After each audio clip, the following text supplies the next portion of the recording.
के सेवका पुकार माई मोरी आवत हुई है। सुन के सेवका पुकार माई मोरी आवत हुई है। मंगिया में भरी माई लाल पियर से नूरा।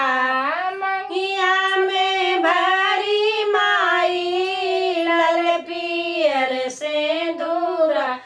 विदिया लगाई लहरेदार माई मोरी आवत हुई है। विदिया लगाई लहरेदार माई मोरी आवत हुई है। सुन के सेवका पुकार माई मोरी आवत हुई है। सुन के सेवका पुकार माई मोरी आवत हुई है। हथवा में पहिनी माई लाल पियर चूड़िया। हथवा में पहिनी माई लाल पियर चूड़िया।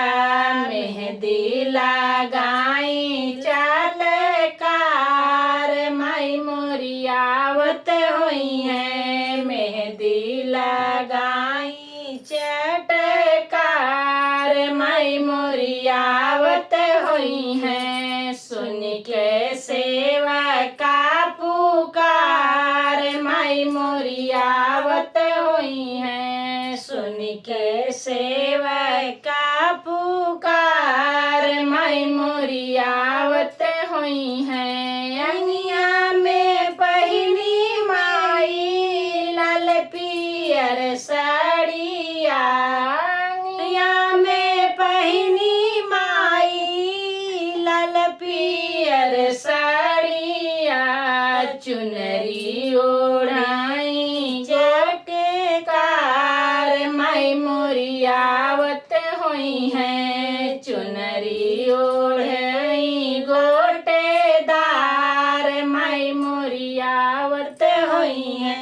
सुन के सेवका पुकार माई मोरी आवत हुई है। सुन के सेवका पुकार माई मोरी आवत हुई है। पैमा में पहिनी माई बजनी पायलिया।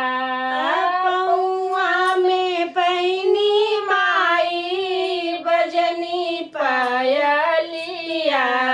रंगना लगाई लाल लाल माई मोरी आवत हुई है। रंगना लगाई लाल लाल माई मोरी आवत हुई है। सुन के सेवका पुकार माई मोरी आवत हुई है। सुन के